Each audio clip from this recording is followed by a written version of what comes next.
Radio y Televisión. Ministerio de Gobernación. A continuación, Estudios Sociales y Cívica, octavo grado.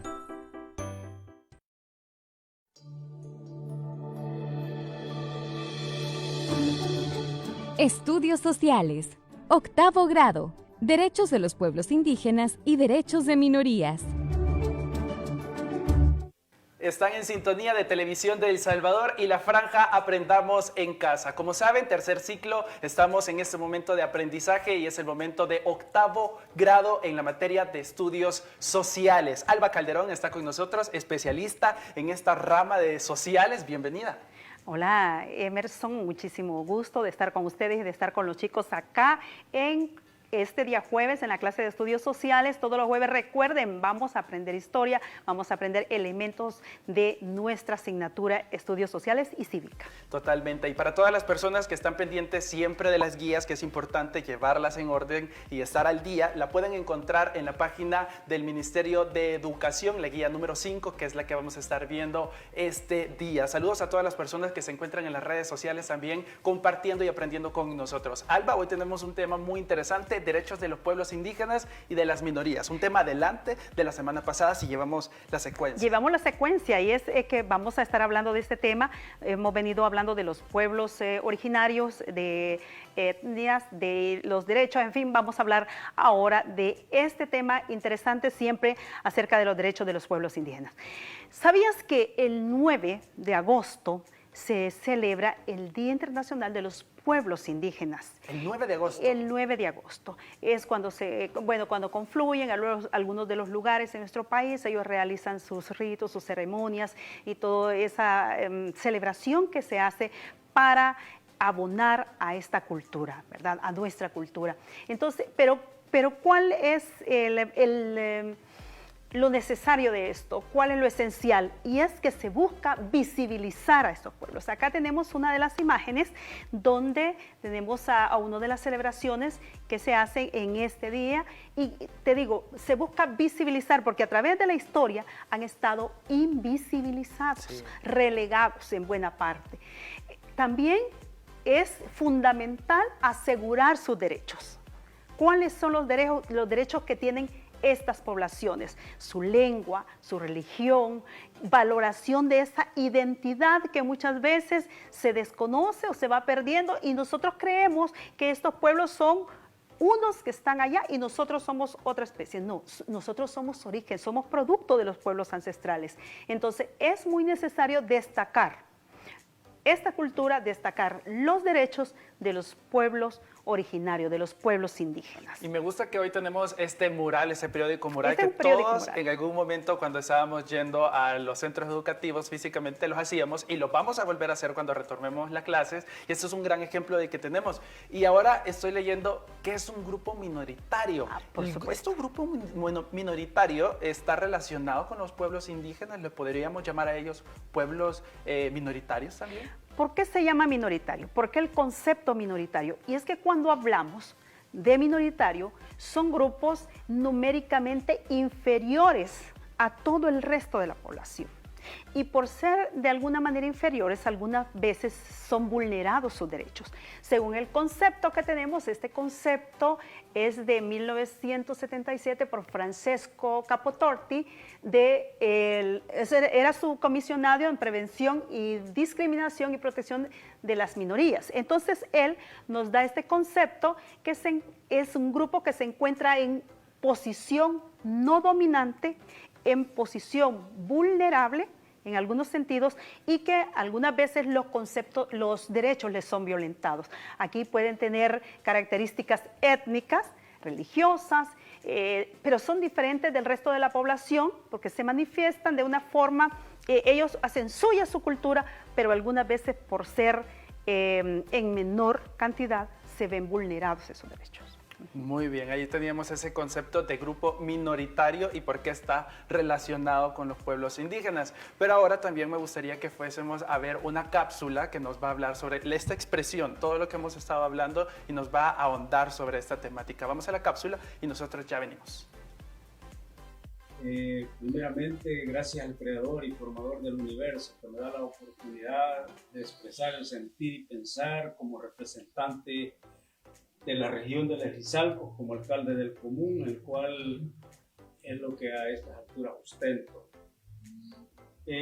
Algo que en realidad me preocupa es el hecho de que a 596 años que se cumple de la llegada o que se da la invasión europea, las luchas han venido cada día desde esa época más fuertes, porque en el fondo han querido por todos los medios desaparecerlos. Y ese ha sido un proceso que nuestros ancestros los dejaron como herencia para que nosotros pudiéramos seguir, porque desgraciadamente nunca han querido que nosotros como pueblos originarios en realidad disfrutemos de una vida que nuestros ancestros quisieron que nosotros viviéramos. Y eso es el problema que los ha llevado a permanecer en este proceso de lucha. Porque en 1888 pues los despojan de la mayor parte de tierra, para que en 1932 los quiten lo último que los han dejado y los dejan a cero, y hablo como alcaldía del común, como comunidad indígena de Izalco. Algo que los está haciendo estragos, porque de 1932 para acá, hasta la fecha que se da este problema de pandemia, para empezar quiero decirles que para nosotros hablar de pandemia empieza desde la época que vienen los españoles, porque ellos fueron los que vinieron a ensuciar nuestro territorio, los vinieron a dejar un montón de enfermedades que nuestros ancestros no podían de ninguna manera, por último, desconocida, pues porque vivían en un ambiente sano, en un ambiente que en realidad se les sentía el sabor a la vida, ¿verdad? De ese buen vivir que nosotros hoy más que nunca estamos luchando para hacer posible que podamos en realidad gozar de ese buen vivir que fue un sueño de nuestros ancestros. Entonces hoy, con este problema que se da, un problema serio, porque quiérase o no, como alcaldía del común sufrimos los estragos, no solo simplemente de la pandemia de esta enfermedad, sino las demás pandemias, lo que es la corrupción que se ha venido dando desde 1932, más fuertes, y llegamos a esta etapa, hoy más que nunca estamos, y si no gritamos a los cuatro vientos, pues no quieren de ninguna manera escucharlos. Por ejemplo, sabemos positivamente de que hace 6 años también pudimos a través de las luchas hacer posible que se reformara la ley, ese artículo 63 que dice bien claro hacia los pueblos originarios, y que desgraciadamente no han querido escucharlos, y que por lo cual necesariamente hoy más que nunca estamos viviendo difícil la situación. Bueno, y estas son las luchas que tienen los pueblos indígenas hoy en día. Es importante escucharlos, es importante reconocer de viva voz de estas personas cuáles son estos retos y cuáles son estos desafíos. Totalmente. Y aquí también es bien llamativo porque hablamos de derechos humanos, de visibilización, pero ¿por qué también hablamos de derechos humanos específicos o segmentados o bien puntuales para los grupos minoritarios? Correcto. Alba. Cuando hablamos de derechos específicos, y es que hace referencia también a los derechos de las minorías, porque todos tenemos derechos. La Declaración de Derechos Humanos hace referencia a que todos somos iguales en condición, sin distinción de raza, de género, de ningún tipo. Pero en la práctica siempre hay una vulnerabilidad de derechos. Por ejemplo, hay un grupo de inmigrantes. Todas las personas migran, pero hay personas en condición irregular, que estas personas, por el simple hecho de viajar de una forma irregular, muchas veces son violentados todos sus derechos. Y esas personas tienen derechos específicos. Por ejemplo, trabajadores. Podremos hablar de un grupo de trabajadores que son, por ejemplo, personas en su empleo o personas que hacen diferentes actividades laborales, pero no tienen servicios sociales. No tienen prestaciones sociales, entonces también son vulnerados sus derechos. La comunidad LGTBI tiene vulneración de derechos, por ejemplo, las etnias tienen vulneración de derechos, en fin, hay grupos a quienes se les debe asignar estos derechos de forma específica para resaltar, ¿verdad? O para reforzar esas garantías. Sí. Entonces, la discriminación, todo esto se da en diferentes... Nosotros en el aula, por ejemplo, lo vivimos muchas veces los niños, ¿verdad?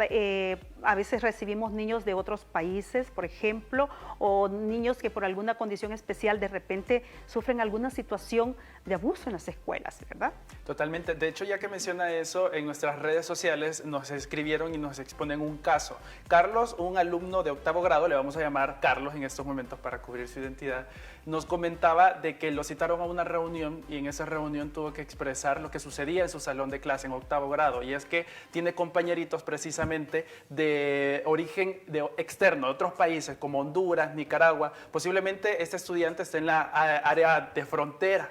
Y estos alumnos tienen problemas de aceptación por parte de sus otros compañeros. En pocas palabras, están sufriendo bullying. ¿Qué podrían hacer? ¿Qué medidas podría tomar él para contribuir a erradicar esa práctica dentro de su grado? Ha sido la pregunta puntual de él en las redes sociales. Bueno, ¿qué te parece si son los mismos estudiantes quienes dan esos aportes para que Carlos pueda construir esa propuesta que tiene que hacer? Veamos entonces a un estudiante de 8º grado, tenemos a Keren, nos da sus ideas para que Carlos pueda hacer esta propuesta. Hola, mi nombre es Keren Rodríguez y soy estudiante de 8º grado, y mis propuestas que le doy a Carlos para disminuir el bullying son: reorientar los malos comportamientos y reforzar los buenos, dar charlas sobre el bullying, promover que los alumnos tengan más y mejor autoestima, fomentar la cooperación y las actividades en grupo, fomentar valores como responsabilidad, solidaridad y la humildad. La discriminación es también vista en las instituciones, ya sea índoles, culturales, color y clases sociales. Gracias. Gracias, Keren. Importante estos elementos para construir esta propuesta que tú le brindas a Carlos. Y también se ha unido a las personas que quieren hacer sus recomendaciones. Tenemos a Kenny, estudiante de 8º grado. Vamos a escucharla. Hola, soy Kenny, estudiante de 8º grado, y los consejos que le doy a Carlos son: 1. Comunica a las autoridades de tu escuela. 2. Asegúrales a tus compañeros que tienen derecho a sentirse seguros y felices y que ser acosados no es su culpa. 3. Haz una campaña en contra del bullying. 4. Ayuda a las personas afectadas para reforzar su autoestima. 5. Programa una charla informativa sobre el daño que les hacen tanto física y psicológicamente. Y recuerda, si tú sufres de bullying, no te quedes callado. Y desde hoy digámosle no al bullying. Gracias, Kenny. Qué importante estas propuestas. Emerson, me gusta la forma como viene de las mismas personas, los mismos estudiantes, estas valoraciones para poder ayudar en este caso. No, y muy llamativo, creo que hay puntos en los que coinciden, como las charlas, que son muy necesarias para hacer ver los derechos que tenemos todos y todas. Aparte de eso, la autoestima, que es de estar pendiente de nuestros compañeros, estar ayudando a otras personas. Si vemos una vulneración de algún derecho, pues ayudar. Hay que denunciarlo también, hay que denunciarlo. Muchas veces esto se guarda, esto se queda encerradito, no se dice, no se menciona, y es importante, ya que tocamos este tema de vulneración de derechos, también es importante reconocer lo que sucede en el aula muchas veces, traerlo a la realidad y tomar estas propuestas que dan también sus compañeros desde su conocimiento. Y viendo este caso a nivel macro, a nivel general, ¿hay algunos convenios o leyes que ayuden a proteger los derechos de estos grupos minoritarios, Alba? Por ejemplo, tenemos la Declaración de Naciones Unidas sobre la eliminación de todas las formas de discriminación. También hacemos alusión a la Declaración Universal de los Derechos Humanos, la primera, ¿verdad?, la que marca todo el camino. El convenio marca para la protección de minorías nacionales, esto se da en el 95, en fin, estos son algunos, ¿verdad?, de las declaraciones y convenios que nosotros conocemos y que también han servido para poder sustentar los derechos de los pueblos indígenas como tales. Y también no vamos a dejar de mencionar los derechos específicos a los cuales tenemos que tomar en cuenta para las poblaciones minoritarias, y es el derecho a la existencia y a la identidad, el derecho a la protección, al desarrollo de cultura y de disfrutar de ella, también el derecho de profesar y practicar su propia religión, que es de respetar también ese punto, a participar en decisiones que se adopten en cuestiones que les afecten también y ¿Y cuáles son los últimos 3, Alba? Y bueno, y establecer y mantener sus propias asociaciones. Esto es muy importante, y a utilizar su propio idioma, que esto se ha venido por años, ¿verdad? Estamos a punto, solamente hay unos 200 náhuatl hablantes en El Salvador. Este tema es muy amplio. Así es, Invitamos muy a todos a que si quieren seguir aprendiendo con nosotros en la materia de estudios sociales, nos acompañen siempre en este espacio. Alba Calderón, muchísimas gracias por haber estado con nosotros. Bueno, Emerson, se nos agota el tiempo, no nos damos cuenta y de repente tenemos que irnos. Pero bueno, esto es nada más un refuerzo para el desarrollo de las guías. Ustedes pueden buscar, buscar también estos videos que quedan guardados, y pueden buscar información también para seguir aprendiendo, para seguir aumentando ese conocimiento. Bueno, y es de esta forma que nosotros vamos concluyendo. Los esperamos hasta la próxima. Nos vemos. ¡Adiós!